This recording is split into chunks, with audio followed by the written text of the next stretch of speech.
धारचूला में आपदाग्रस्त क्षेत्रों का जायजा लेंगे मुख्यमंत्री पुष्कर सिंह धामी। सुबह 11 बजे धारचूला पहुंचकर हवाई सर्वेक्षण करेंगे सीएम।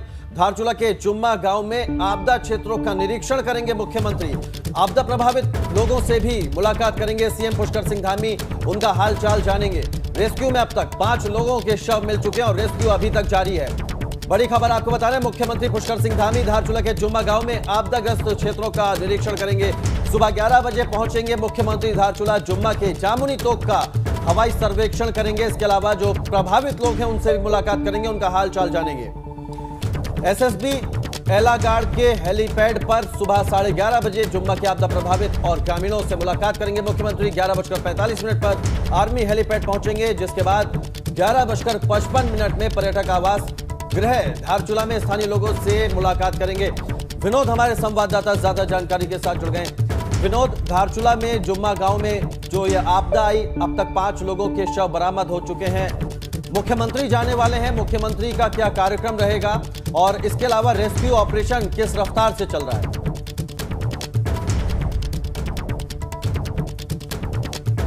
जी विनोद। इस तरह से जुम्मा के जामुनी तोप का हवाई सर्वेक्षण करेंगे एसएसबी एलागाड़ के हेलीपैड पर। वो 11:30 बजे उतरेंगे तो सारा स्थलीय निरीक्षण भी वो करेंगे। और जिस तरह से कल वहाँ एक तबाही हुई है और करीब 5 लोगों के अब तक शव रिकवर हो चुके हैं, दो लोग अन्य लापता हैं और 2 घायल हैं, तो उनके जो घायल हैं हालचाल भी जानेंगे। और 11:15 बजे वो आर्मी हेलीपैड पहुंचेंगे, जिसके बाद में पर्यटक आवास गृह धारचूला में स्थानीय लोगों से भी भेंटवार्ता करेंगे।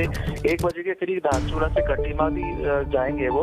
और तो पूरा कार्यक्रम ये है कि जिस तरह से आपदा आई है, आपदा में जो लोग लापता हैं और जो घायल हैं उनको लेकर वो एक स्तरीय निरीक्षण भी करने वाले हैं। तो 11 बजे देहरादून से धारचूला के लिए रवाना होंगे और स्तरीय निरीक्षण करके अपनी विधानसभा कटीमा पहुंचेंगे मुख्यमंत्री। कौशल, चलिए बहुत शुक्रिया विनोद तमाम जानकारी के लिए आपका।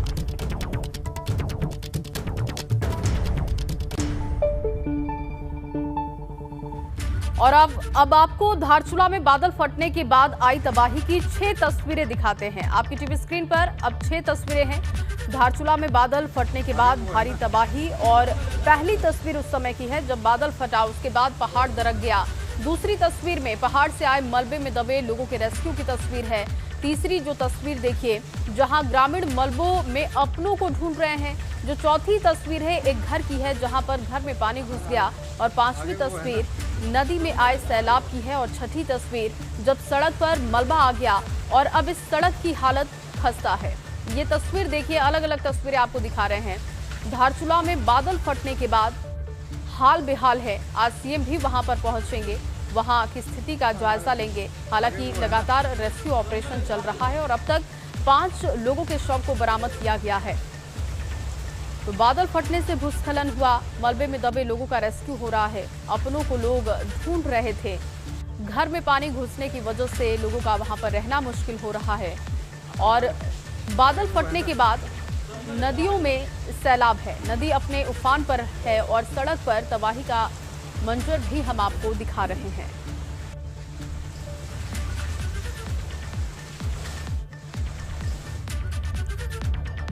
अब आपको 2 और तस्वीरें दिखाते हैं जहां एनडीआरएफ और एसडीआरएफ की टीम जामुनी गांव में मौजूद है। कल देर शाम मौसम खराब होने के चलते रेस्क्यू अभियान रोका गया था, जिसे मौसम ठीक होते ही आज सुबह फिर शुरू किया जाएगा।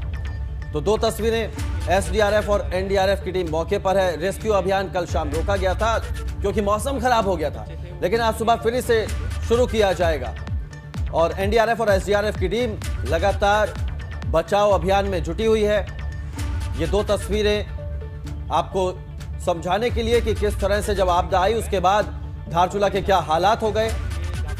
एसडीआरएफ और एनडीआरएफ ने मोर्चा संभाला। हालांकि कल मौसम खराब हुआ था शाम को, जिसके चलते एक बार को रेस्क्यू ऑपरेशन रोक दिया गया, लेकिन आज सुबह फिर मौसम ठीक होते ही रेस्क्यू ऑपरेशन फिर शुरू किया जाएगा।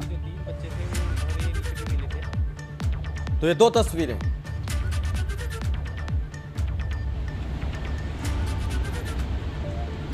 तस्वीरें, आपको दिखा रहे हैं बादल फटने से किस तरह की तबाही मची। ये जामुनी गांव है और ये जामुनी गांव के पास ये जहां पर रेस्क्यू किया जा रहा है।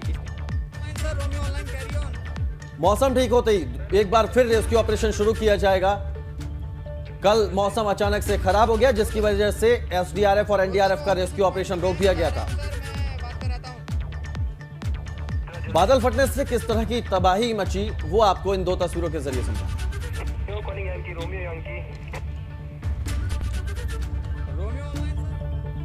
वहीं उत्तराखंड में आसमानी आफत से तबाही जारी है। लगातार बारिश से नदियां उफान पर हैं। खतरे के निशान के ऊपर कई नदियां बह रही हैं। आज भी मौसम विभाग ने बारिश का अलर्ट जारी किया है। धारचूला में तबाही के बाद कई गांव खाली कराए गए हैं। तो मौसम विभाग ने एक बार फिर से अलर्ट जारी किया है। कई जगहों पर तबाही का मंजर है। वहीं हवाई सर्वेक्षण में मुख्यमंत्री जुटे हुए हैं, लेकिन एक बार फिर से मौसम विभाग ने अलर्ट जारी किया है। खतरे के निशान से कई नदियां ऊपर बह रही हैं और मौसम विभाग ने एक बार फिर से अलर्ट जारी किया है पहाड़ों के लिए। धारचूला में तबाही के बाद कई गांवों को खाली करवा लिया गया है। लोगों को सुरक्षित स्थानों पर पहुंचाया जा रहा है। चुनौती इस वक्त प्रशासन की टीम के लिए है। एसडीआरएफ एनडीआरएफ की टीमों के साथ ही सरकार के लिए भी ये बड़ी चुनौती है कि कैसे ज्यादा से ज्यादा लोगों को बचा लिया जाए, क्योंकि जो नदियों के किनारे लोग रहते हैं उनके लिए खतरा सबसे ज्यादा है। और कल धारचूला में बादल फटने के बाद वहां के जो आसपास के क्षेत्र हैं वहां पर भी स्थिति काफी खराब है और ऐसे में कोशिश इस बात की है कि जल्द से जल्द यहां से लोगों को निकाला जाए। पंकज राणा इस वक्त हमारे साथ मौजूद हैं। पंकज, एक बार फिर से मौसम विभाग का अलर्ट है कई क्षेत्रों के लिए। कौन कौन से वो क्षेत्र हैं जहां पर बारिश हो सकती है?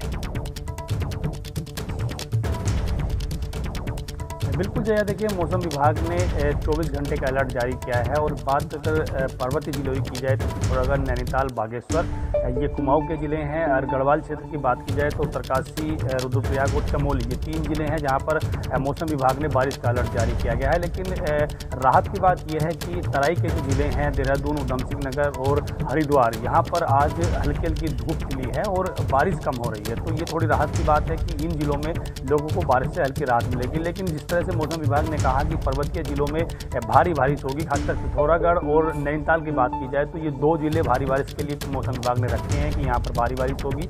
और जिस तरह से कल रात से पिथौरागढ़ में मौसम फिर से बदला गया है, रेस्क्यू जो आपदा आई थी पिथौरागढ़ के धारचूला में, वहाँ पर रेस्क्यू रोक दिया गया था मौसम की वजह से। ये कहा जा सकता है कि उसमें पिथौरागढ़ जिले में आज ही बारिश हो सकती है। हालांकि मुख्यमंत्री का आज दौरा होगा और देहरादून से वो 9:30 बजे के करीब यहाँ से रवाना हो जाएंगे हवाई मार्ग के माध्यम से कि धारचूला में किस तरह की आपदा आई थी और पिथौरागढ़ में तमाम लोगों से मुलाकात करेंगे और राहत बचाव कार्य के निर्देश भी देंगे।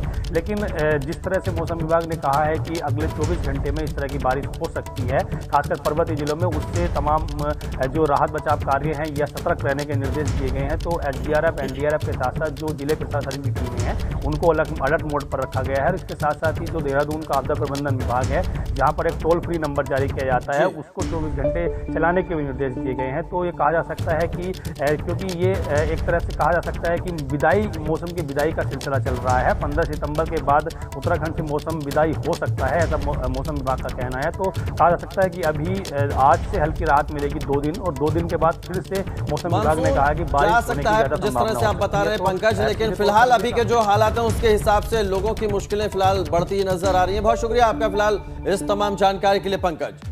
आगे बढ़ते हैं। देहरादून में मुख्यमंत्री पुष्कर सिंह धामी ने रानी पोखरी के टूटे पुल का निरीक्षण किया। सीएम ने अधिकारियों को जल्द से जल्द सभी व्यवस्थाएं दुरुस्त करने के निर्देश दिए।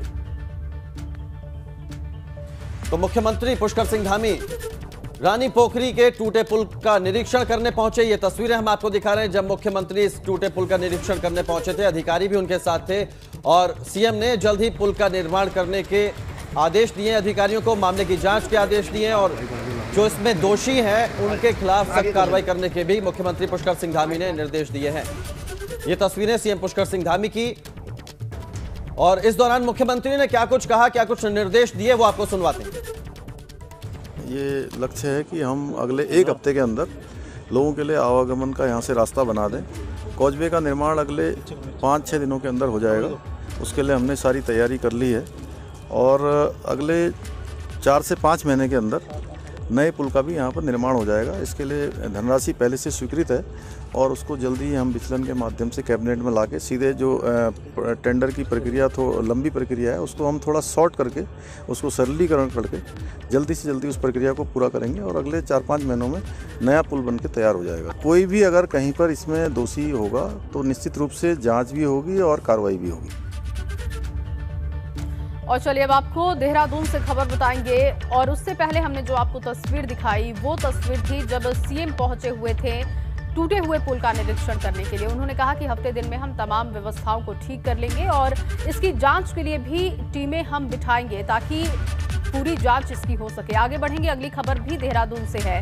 आप नेता अजय कोठियाल का बड़ा बयान सामने आया है। प्रदेश में स्वास्थ्य व्यवस्था ठीक नहीं है, स्वास्थ्य सेवाएं बदहाल होने से पलायन हो रहा है। कोरोना काल में स्वास्थ्य सेवाएं मुहैया नहीं कराई गई, कोरोना काल में सरकार पूरी तरीके से विफल रही। तो प्रदेश में स्वास्थ्य व्यवस्था का मुद्दा एक बार फिर से उठा है। स्वास्थ्य सेवाएं बदहाल होने से लोग पलायन कर रहे हैं और कोरोना काल में स्वास्थ्य सेवाएं मुहैया नहीं कराई गई, जिसकी वजह से लोगों ने पलायन भी किया। कोरोना काल में सरकार पूरी तरीके से विफल रही। अजय कोठियाल का ये बयान आपको बता रहे हैं। स्वास्थ्य सेवाओं को लेकर सरकार को घेरा है आप नेता अजय कोठियाल ने और कहा कि प्रदेश में स्वास्थ्य व्यवस्थाएं ठीक नहीं है, न ही कोरोना के समय में सरकार ने बेहतर काम किया और स्वास्थ्य सेवाओं के बदहाल होने की वजह से पहाड़ों से लोग पलायन कर रहे हैं। पलायन रोकना सरकार के लिए एक बड़ी चुनौती है, लेकिन स्वास्थ्य सुविधाएं ना होने की वजह से लोग मैदानी इलाकों का रुख करते हैं और ऐसे में एक बार फिर से उन्होंने स्वास्थ्य व्यवस्थाओं का मुद्दा उठाकर, पलायन का मुद्दा उठाकर सरकार को घेरा है। तो आप नेता अजय कोठियाल ने प्रेस कॉन्फ्रेंस कर सरकार को घेरा। कोरोना काल में स्वास्थ्य सेवाएं मुहैया नहीं कराई गई, ये आरोप उन्होंने सरकार पर लगाया है। मिशन 2022 को देखते हुए कांग्रेस ने फ्रंटल संगठनों में बदलाव करने का फैसला किया है। कांग्रेस के फ्रंटल संगठनों में जल्द बड़ा बदलाव हो सकता है। इसके लिए प्रदेश अध्यक्ष ने पर्यवेक्षकों को रिपोर्ट देने के लिए कहा है। फ्रंटल संगठन में जिनको जिम्मेदारियां दी गई हैं उनका रिपोर्ट कार्ड पर्यवेक्षक जल्द सौंपेंगे, जिसके बाद जल्द कई अन्य लोगों को जिम्मेदारियां दी जाएंगी। कांग्रेस के संगठन में हुए बदलाव के बाद अब पार्टी फ्रंटल संगठन में बदलाव कर खुद को चुनाव से पहले मजबूत करना चाहती है।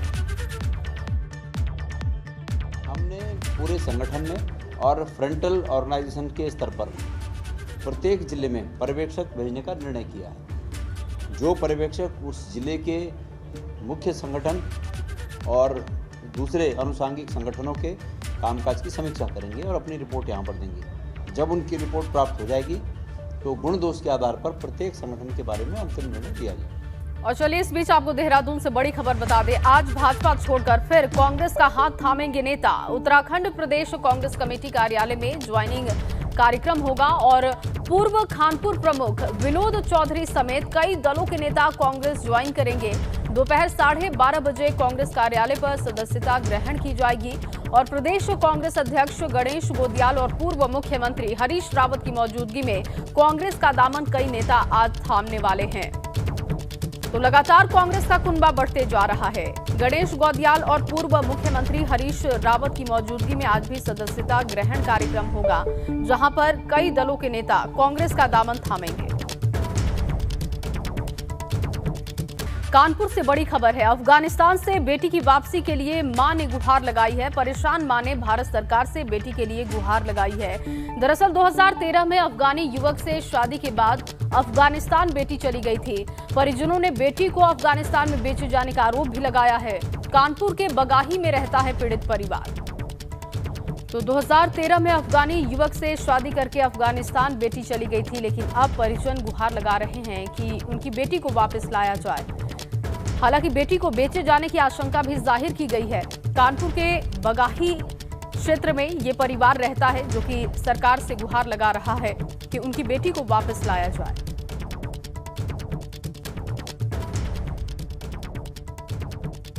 अरे अपनी लड़की के लिए कि हमारी बेटी आ जाए, रोती है वहाँ अफगानिस्तान में।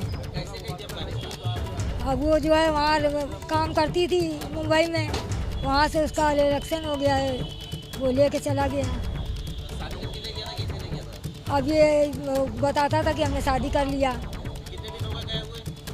2013 में गई है। अब क्या कह रहे हैं, क्या फोन आया, क्या जानकारी दिया? जानकारी है वही कि हमारी बेटी को जो है वो वहाँ छोड़ दिया, कह रहा है यहाँ नहीं लेके आएंगे। बेटी से बात हो रही है आपकी? हाँ बात होती है। बेटी ये कहती है कि हमको बुला लो।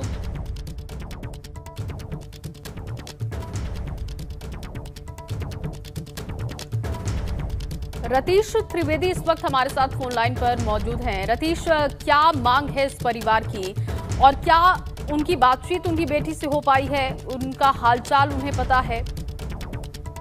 देखिए, कानपुर के बाबूपुरवा थाना क्षेत्र के बगाही क्षेत्र में ये परिवार रहता है और 2013 मुंबई में नौकरी करने के लिए इस महिला की बेटी गई थी और वहीं पर प्रेम प्रसंग के बाद अफगानी मूल के व्यक्ति के साथ उसकी शादी हो गई थी, जिसके बाद दोनों ही लोग अफगानिस्तान चले गए थे।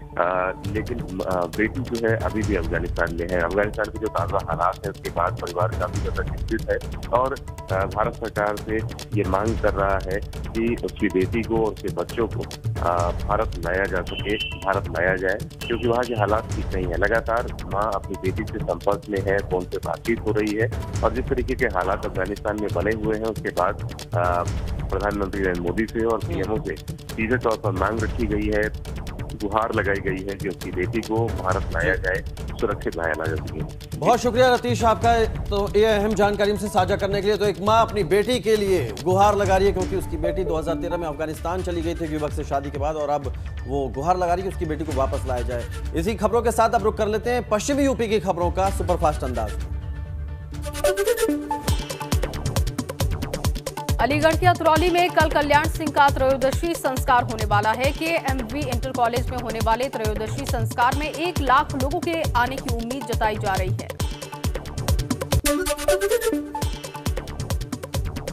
आगरा में ताजमहल पर श्री कृष्ण की पोशाक पहने पर्यटक को सुरक्षा कर्मियों की ओर से रोके जाने का हिंदू संगठनों ने विरोध किया है। ताजमहल पर हुए इस प्रदर्शन का वीडियो सामने आया। प्रदर्शनकारियों ने कार्रवाई न होने पर चेतावनी भी दी है। शामली में सर्व खाप के चौधरियों की पंचायत हुई, जिसमें भाकियू अध्यक्ष नरेश टिकैत सहित विपक्ष के नेता भी मौजूद रहे और 5 सितंबर को मुजफ्फरनगर में होने वाली महापंचायत में हिस्सा लेने की अपील की गई। अमरोहा में पंचायती राज मंत्री भूपेंद्र चौधरी ने अपने दिए बयान पर सफाई दी है। उन्होंने कहा कि कुछ लोगों ने चौधरी चरण सिंह पर बयान को गलत तरीके से पेश किया। वो महान नेता थे। साथ ही राकेश टिकैत पर किसानों की आड़ में राजनीतिक रोटियां सेकने का भी आरोप लगाया। गाजियाबाद पुलिस का भू माफियाओं के खिलाफ अभियान जारी है। पुलिस ने लक्ष्य तवर समेत 3 भू माफियाओं को गिरफ्तार किया है। बता दें कि लक्ष्य तवर का पहले से ही बड़ा आपराधिक इतिहास है।